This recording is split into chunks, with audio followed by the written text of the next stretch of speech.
Welcome back to the Ed Morrissey Show podcast. As always on Thursdays, talking about the most breaking news and the most interesting developments in politics. My good friend, Duane Generalissimo Patterson of the Hugh Hewitt Show. You just saw him there. At Radio Blogger on Twitter, master of the Huniverse, HUGHNIVERSE.com. The troll-free web surfing experience for Hugh Hewitt fans and listeners, where I was last night as a member and as a co-host of your after show, Duane. It's good to be back. Thanks for inviting me. And when the boss beckons, you always show up. I'm not your boss. I'm not your boss. By the way, fetch me some coffee, will you? I'm a little. Yes, sir. How do you like it? Black, cream, sugars? Actually, I just like it when you have some VIP content in the queue. You've got a lot of it in the queue. Some of it we're going to put up next week. Some think pieces on the election, but today we got your view of California's green insanity, and that's a great post.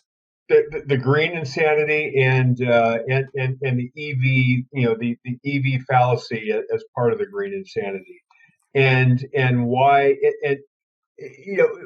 there have been some editors that have been out there that have started to write why other states have to, they bound themselves into following California's lead on banning gas-powered cars in 2035. And that's fine. A lot of people could look at that and contextual, they can say, well, Virginia shouldn't be doing that and other states shouldn't be doing that. But people don't really know what states are really involved here and how many people are represented by legislatures that have ceded that control to California. So I kind of dive into the actual numbers of what that really means when California is driving this green agenda. Everybody around the country likes to laugh at us and mock California and say, yeah, it serves you right. I'm in a different state. It doesn't apply to me. Oh, you think it doesn't apply to you. Number one, you could be in one of 17 states and literally a third of the population of the country that California gets to dictate for you because your legislature abdicated their role as a legislature. And then on top of that, Detroit. You think Detroit doesn't modify their business model and their future plans based upon what a third of the population is throwing out as edicts? You bet your sweet bippy. Oh, and that's the intent. That's the intent of California doing this. They're trying to use their market weight, if you will, to change the marketplace.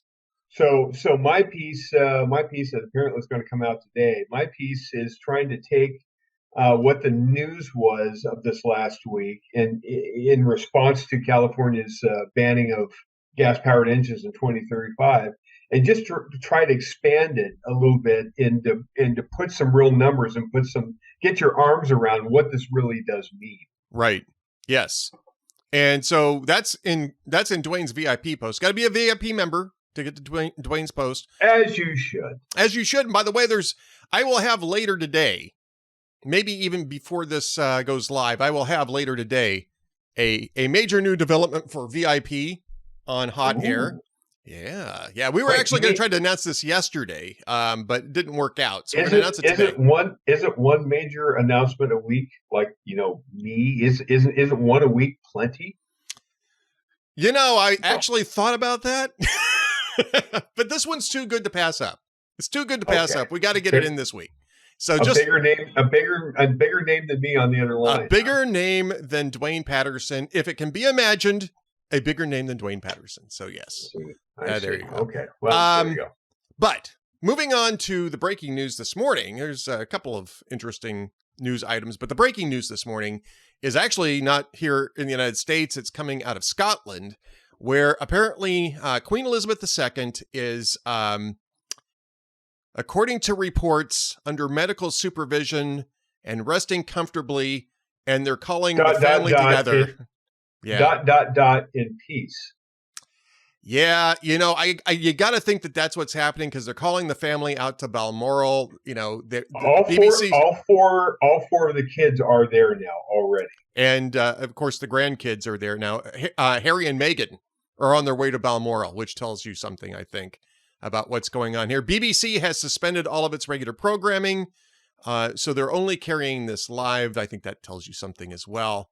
So, we are in the wild ass speculation business, right? I mean, yeah. and when things are breaking and initial reports are almost always wrong on anything, but yep.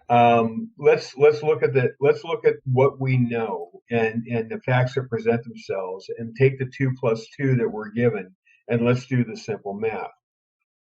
Elizabeth is 95. She is 96. She turned 96 in April. 96. Okay, so at 96, you are in the actuarial tables. You're not guaranteed to wake up tomorrow, right? Yeah. At 96. Yeah. And you don't have to do an autopsy at 96 if you die to find out what happened to you. On the coroner's report, they put down you were 96 as the cause of death, right? Yeah. I mean, natural causes, old natural age. Causes.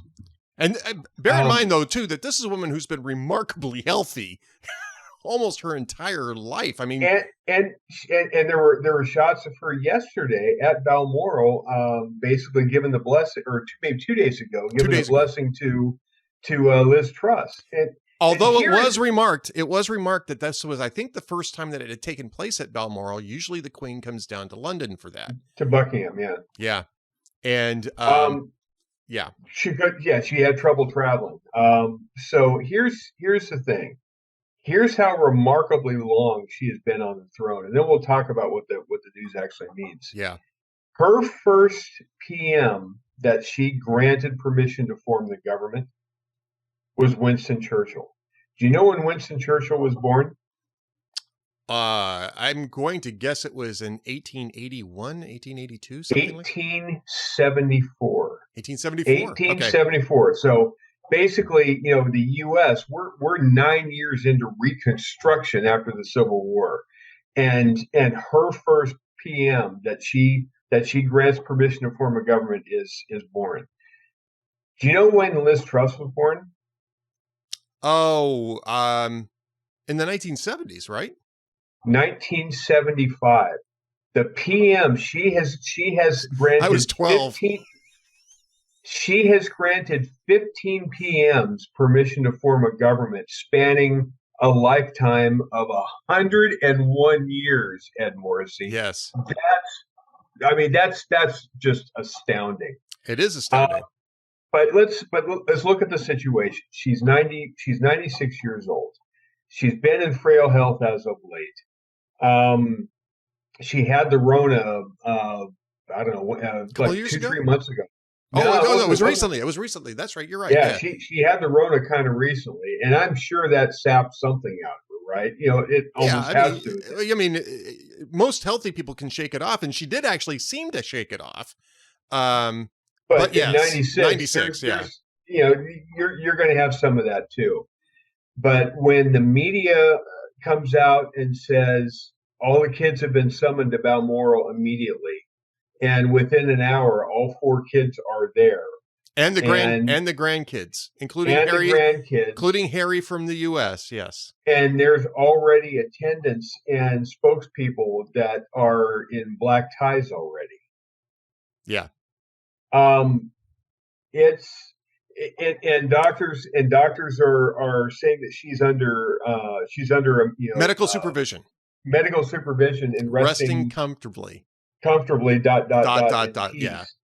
Yeah. I mean, it's not hard to see what's happening here, and not that we're wishing this, right? Not that we're wishing this. It would be nice if she recovered, and yeah. I wish she could go until she's 110. I wish she would outlive Chuck, personally. Say what you will, they got some good genes in that family. the role of the monarch in Great Britain is obviously more of a ceremonial one, always has been. I mean, they can have a bully pulpit, give a speech here and there, and well, they're actually not supposed to, but maybe on social issues, but they're not supposed to on politics. But they can. But I mean, King King George during World War II. King George VI, yeah. Made, it was a national icon. Made some, even though he was a stuttering king, he made some very powerful remarks towards galvanizing the country to get ready for war with Germany. I mean, right. The king or the queen, the monarch in Great Britain does have a role. That said, I am just here's the problem with Chuck as king in Great Britain. He's almost 75, 76 years old himself. I mean, he's not going to be on the throne long. Yeah, I mean, he was born in shortly after Elizabeth married Philip, right? I mean, so I'm thinking he's at least 72, 73 years old, something like that. He's well into his 70s. He wouldn't be on the throne long, but he's going to be the UK version. If you want to imagine what a King Chuck would look like and sound like, and have as his mission statement, imagine sticking a crown on top of John Kerry's head, and that's going to be King Chuck. Yeah, I'm not even sure if it's going to wear well after everything that happened with Diana and Camilla Parker Bowles and all that kind of stuff. I want to focus a little bit more on Elizabeth, though, because I think Elizabeth is... I'm no fan of the monarchy, right? I am absolutely no fan of the monarchy. I think that this is, a useless appendage, a useless anachronistic appendage as an institution. But I think Queen Elizabeth II has been a remarkable figure for a couple of reasons. One is just her commitment to public duty, right? I mean, it's not hard to be queen, I guess. If you look at it one way, oh God, you're going to be filthy rich and not have to do anything a whole lot except for some ceremonial duties. Well, that's for me.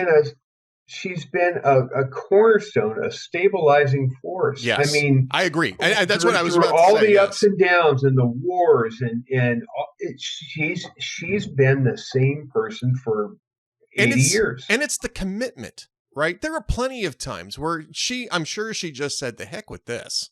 I'll go off and retire and let the next generation take over." Or the thought may have crossed her mind. But she made a commitment. I mean, she made that very famous pledge at the beginning after her father passed away that she would commit her whole life to the service of the British people, her whole life. And you don't see people too often with that much fealty to an oath that they took when they were, basically young adults. I mean, she was what, 20, 21, 22? She was a kid. I take that back. Maybe not the legal. She would have been 26. 26, yeah, but I mean, still. She's still a kid, right? Yeah. We're in her 50s. 26 is a kid. 26 is a kid, and she made that pledge, having no idea what kind of world would unfold in front of her, having no idea how... 26 in our current society is still eligible to be on their parents' health insurance. I think you have to come off at 26, but yeah, point well taken. People aren't. Yeah. People, we have made this less adult over the years. It was more adult in 1952 when this happened. But yeah, still, your point is valid. You understand the point I'm making. I do.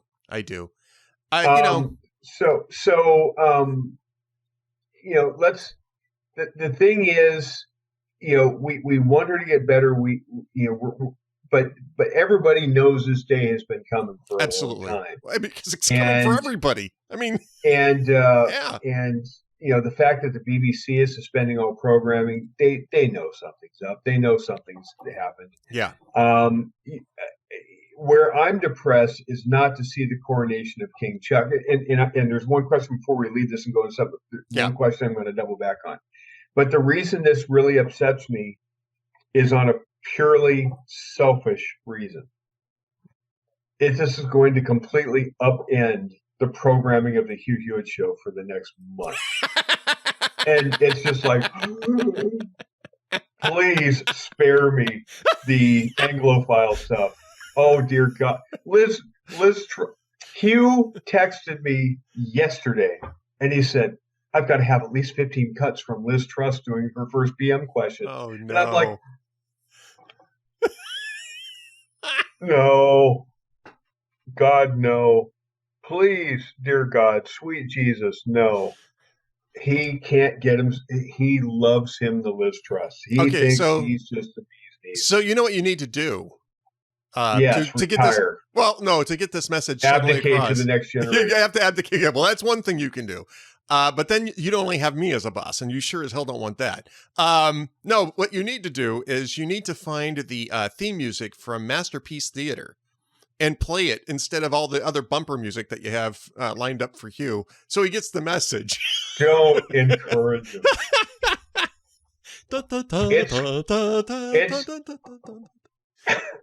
It's not going to be the Hugh Hewitt show for the entire 22 election cycle now. It's got to be Downton frickin' Abbey. Yeah. That's one thing. The question that we had just teased this in our exhaustive show prep before we went on, and I had just posed this question, and you stopped me and said, "Well, we got to say this. We got to do this for on air." And that is whether Chuck actually says, "I'm too old to take this on and start this now. There's too much. Am I going to abdicate and just give it to Harry and let him do it?" Or not Harry. No, William, not Harry. William. I meant to say William. I had Harry on the mind. Is he going to abdicate and just? You seem to indicate in our show prep that he may just say, I'm past my shelf time. I'm past my prime.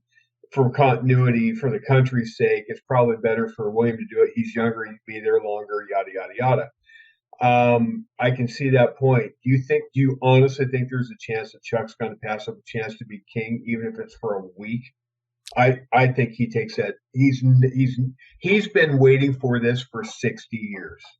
I think that there's at least some chance. So I'll say 30%. Yeah. I'll put 30% on this.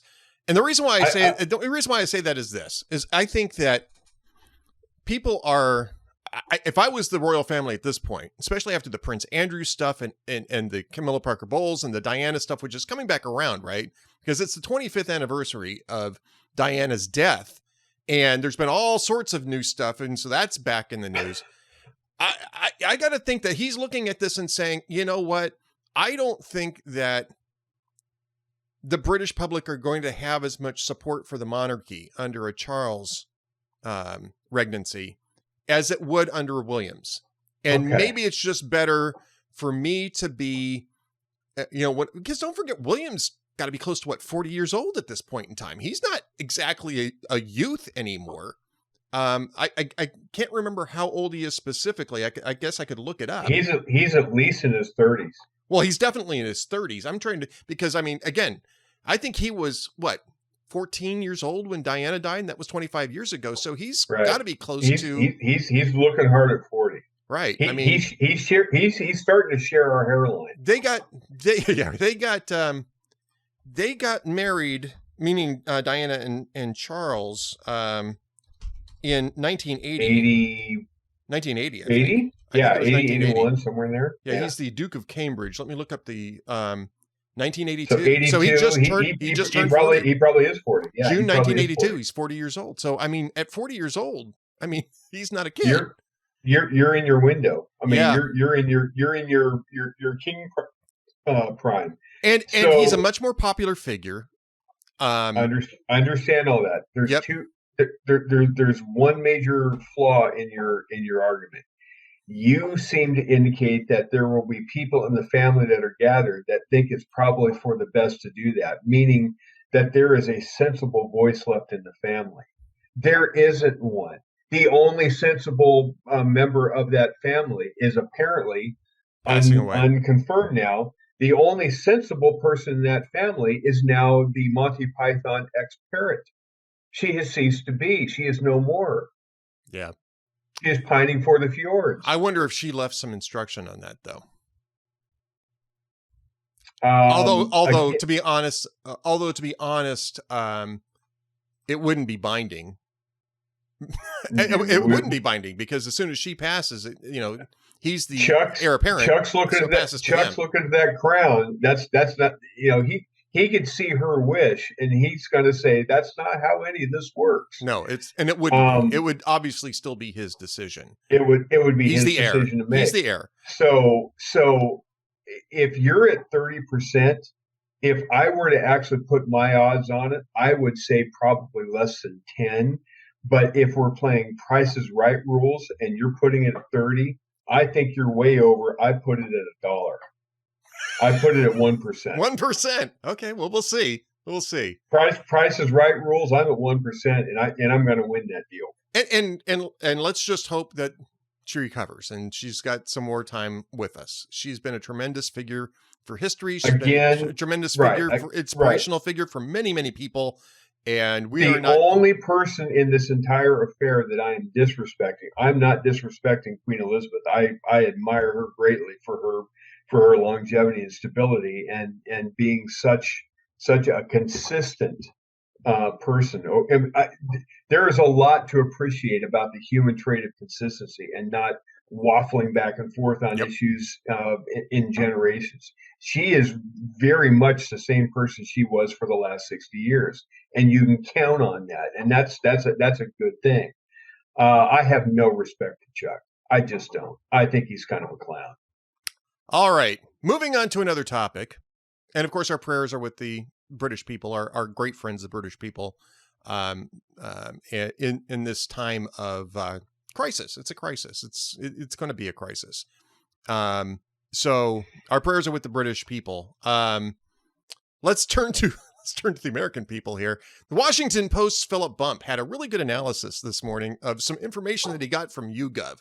Now, YouGov is a pollster that works sometimes with The Economist, sometimes with CBS. They usually partner up with some sort of media outlet. Sometimes they just do polling on their own as well. And traditionally, YouGov has been sort of a Democrat-leaning polling house. Not that I'm saying that they're, it's not corrupt. That's not what I'm saying. But their results tend to be a little bit Democrat-leaning. They're the ones that usually routinely have Joe Biden's best job approval ratings, for instance. They tend to, in their polling, outsample Democrats, oversample Democrats from what the actual elections turn out to be. Democrats are more overrepresented in their polling. Right. So with that in mind, Philip Bump took a look at the data on this and sort of deconstructed the assumptions over the last 3 months about who was going to be enthusiastic about going out to the polls. And of course, we've been hearing for the last 4 months, because it's been since the leak of the Dobbs opinion decision in early May, that this is really going to fire up the Democrats. And look at all these polls that are showing the generic ballot gap closing up. This is the nationalization of Stacey Abrams. This is the Manhattan Beltway elite, media and electeds, who are imagining the electorate they want, not the electorate they have. Yes. And Philip Bump looked through the data and determined that, as YouGov did, that the most enthusiastic demographic for the 2022 midterms were white guys like me, Republican men. Republican men. Not necessarily white either. There's more Hispanics, right? I know. But I'm saying, the stereotypical Republican, the Republican male, the MAGA person, conservative men, businessmen. Yeah. The heart of the demo of the Hugh Hewitt show, we're the guys that are voting. We're the guys that are going to crawl through broken glass this time, because basically Joe Biden and the Democrats have pissed us off something fierce. So with that in mind, I'm looking at this, and this doesn't surprise me, right? Because the issue, and I talked about this throughout the summer, and this was sort of a point of contention between myself and my good friend Alapundit, who is now over at the Dispatch, and he's going to be writing under his own name. So if you haven't seen it yet, it's Nick Cartogio, and which I didn't remember. I couldn't remember his last name. I spent so many years trying to forget his last name just because I was afraid I was going to slip up and say something.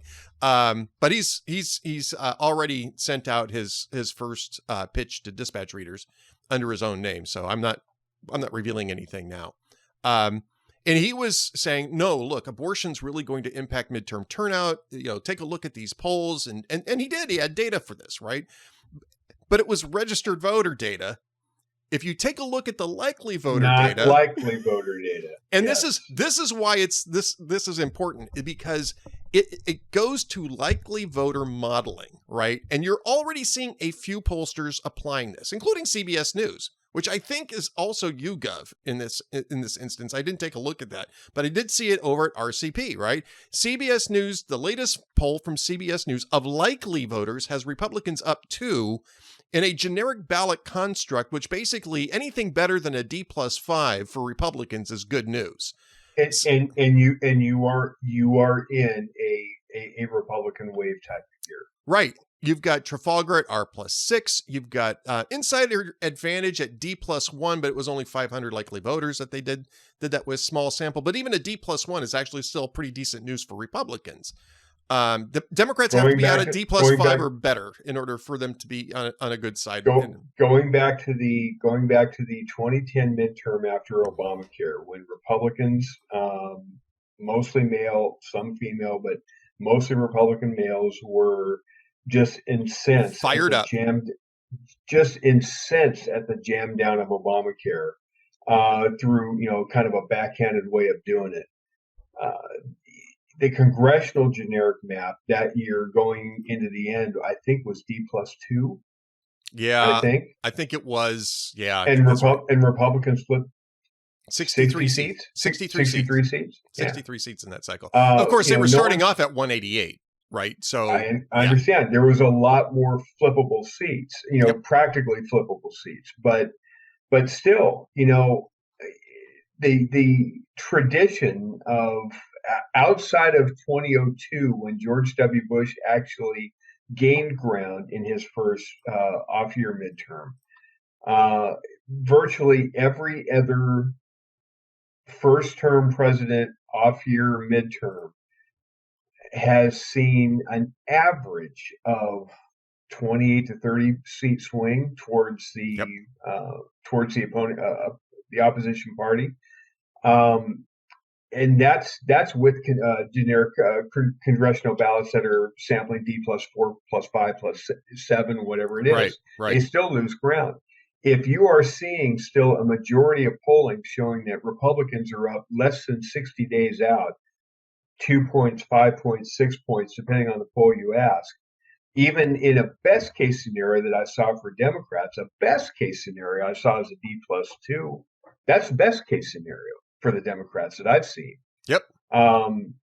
You're looking at Republicans taking every bit of 25, 30 seats. Yeah. I think that's a fairly good expectations, 25 to 30, maybe 20 to 25 if it narrows up. Based on how slim the majority is now, people have to remember at 31, which is not outside the realm of possibility, a 31 seat swing, which is right in that sweet spot of what recent history has provided. At 31 seats, Republicans would have the largest majority of control of the Congress that they've had in 100+ years. Yep. It all it takes is a normal midterm cycle historically, and the Republicans are going to clean the Democrats' clocks. The Senate, I think, looks even more promising than it looked last week. We talked to Tom Cotton this morning, Arkansas senator. He's been traveling all over the place, and he's been really homing for Tiffany Smiley up in Washington. I said, man, if she were in any other friendly state, she'd be up by 10 points. He says, I'm telling you. Mark my words. She's going to pull that off. He truly, honestly thinks she's got the resources, and the conditions are right in Seattle. The teacher strike is a disaster for Patty Murray. Their first day back, and teachers go on strike. With the crime, with the homelessness, with all the other crises facing Seattle right now, it's going to flatten their turnout. Democrats are not going to jump through hoops to vote for Democrats right now. No. I mean, will they? But where's the intensity? The intensity is throw the bums out. That's Yep. where the intensity's at. And Tiffany Smiley is a remarkably polished candidate. She's coming off really, really well.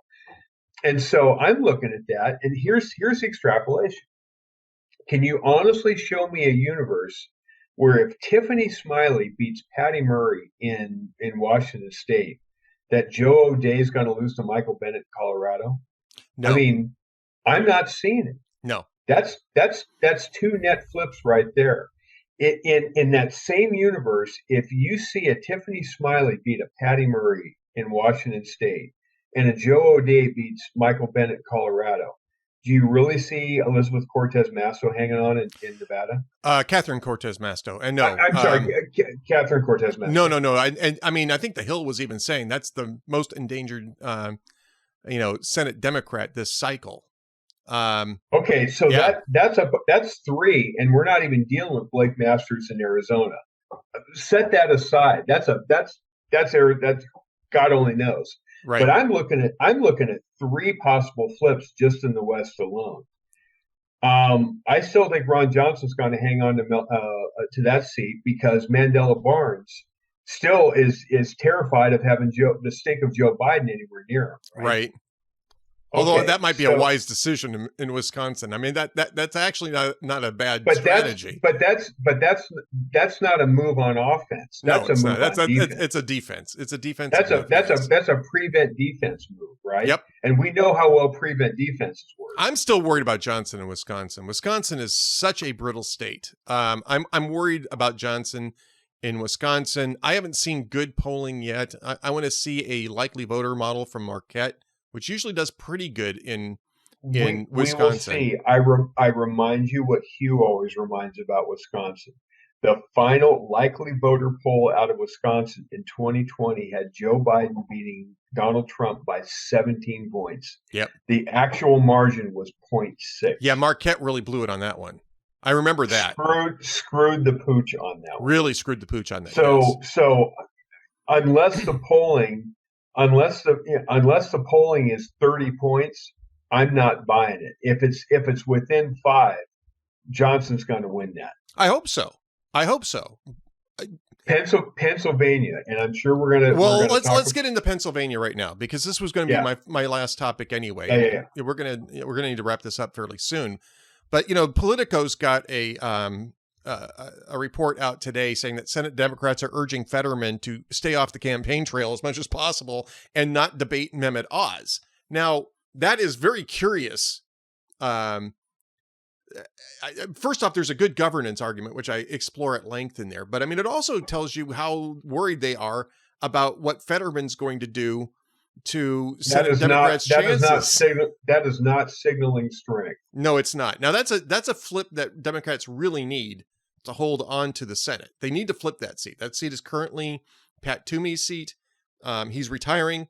And so it's obviously a shot at picking that up. And you and I have talked about this Fetterman thing really for several weeks. But I think just the fact of the ads that Fetterman's trying to run to push back at the crime stuff, the crime attack that Oz is launching at him.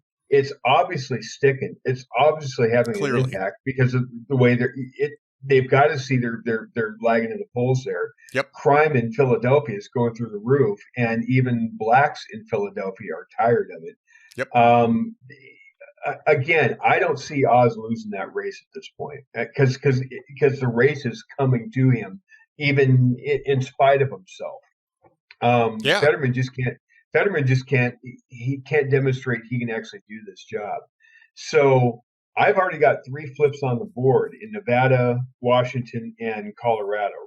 Right. I'll give you your Johnson seat in Wisconsin. I don't think Johnson's going to lose that, but I'll give you your one. So now I'm up 2.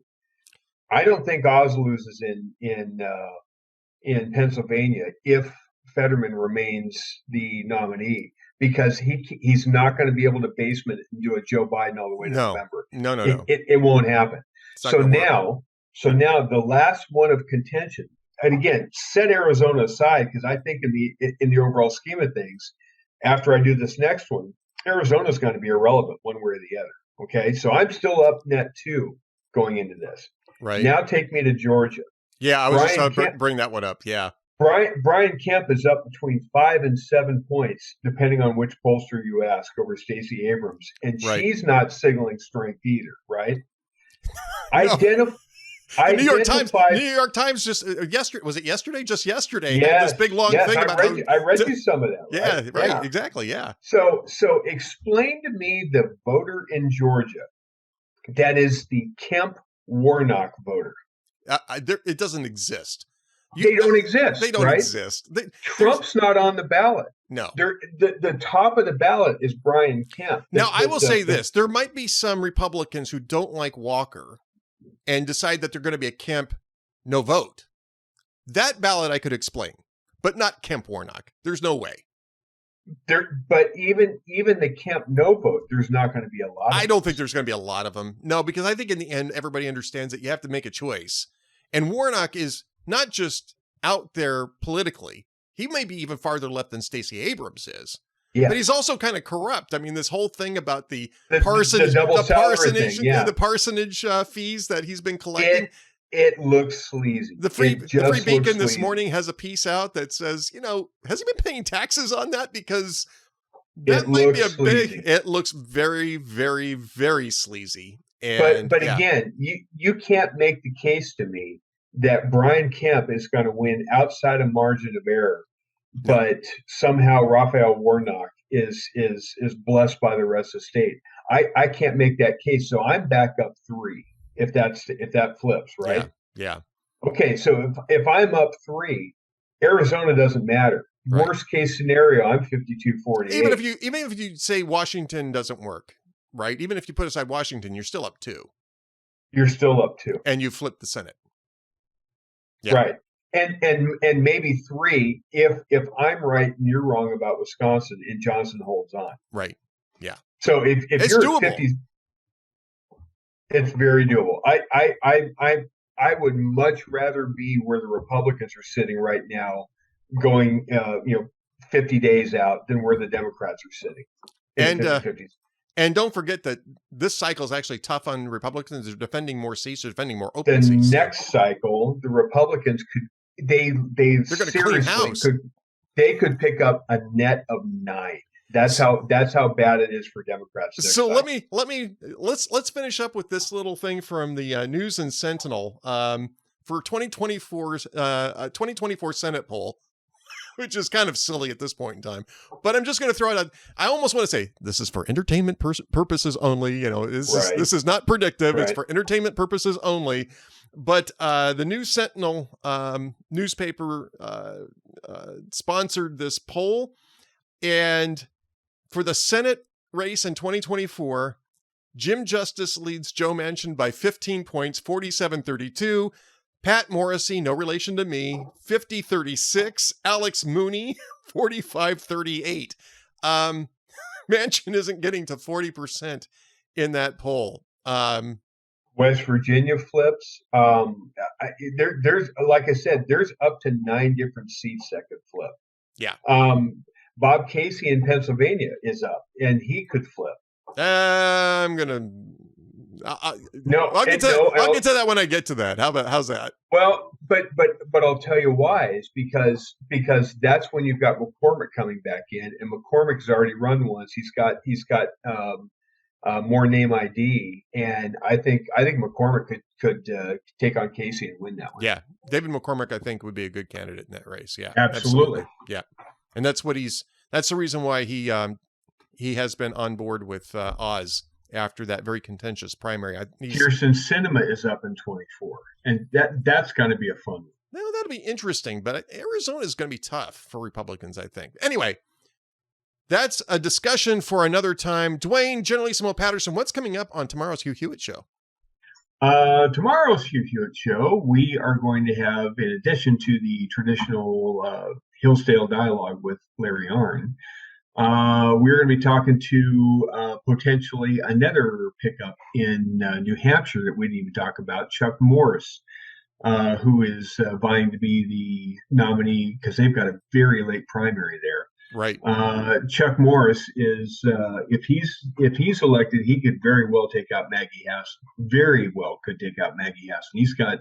He's got name ID up and down the state, and Democrats are pouring what $500,000 to try to defeat Chuck Morris because they're terrified that he's going to beat Maggie Hassan. He'll be on tomorrow, as well as a couple more congressional candidates.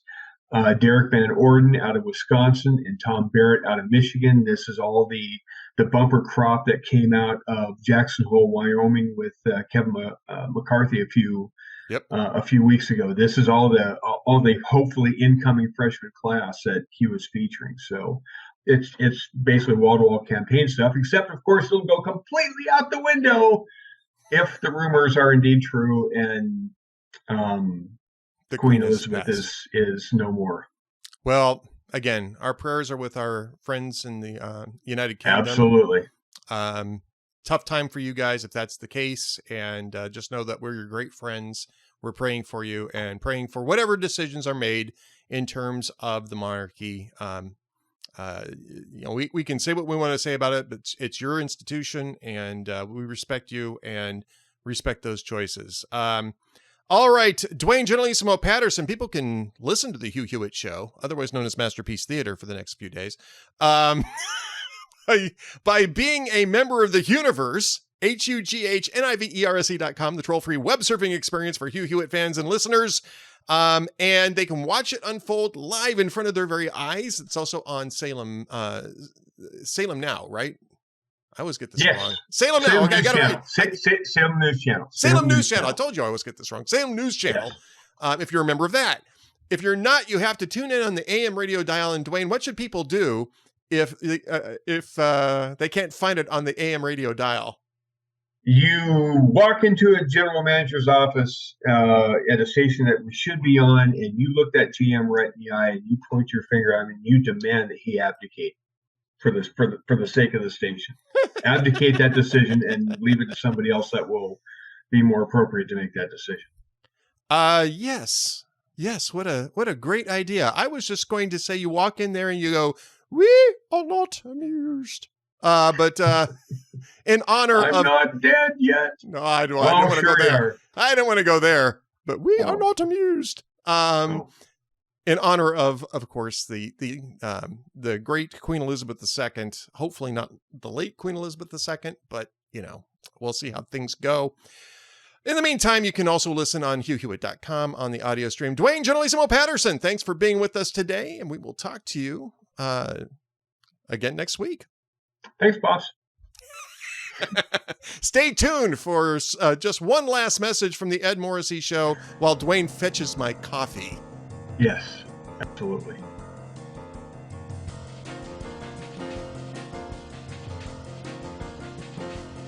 Thank you for watching and listening to the Ed Morrissey Show podcast. Be sure to subscribe at Spotify, Apple Podcasts, and YouTube to get alerted as soon as new episodes get published. You can support the Ed Morrissey Show and Hot Air's VIP reporting by becoming a VIP member, too. Visit hotairvip.com and use the promo code SAVEAmerica, all one word, for 40% off your membership. Choose VIP Gold and gain membership to access to all of the Town Hall sites. Thanks again for watching and listening.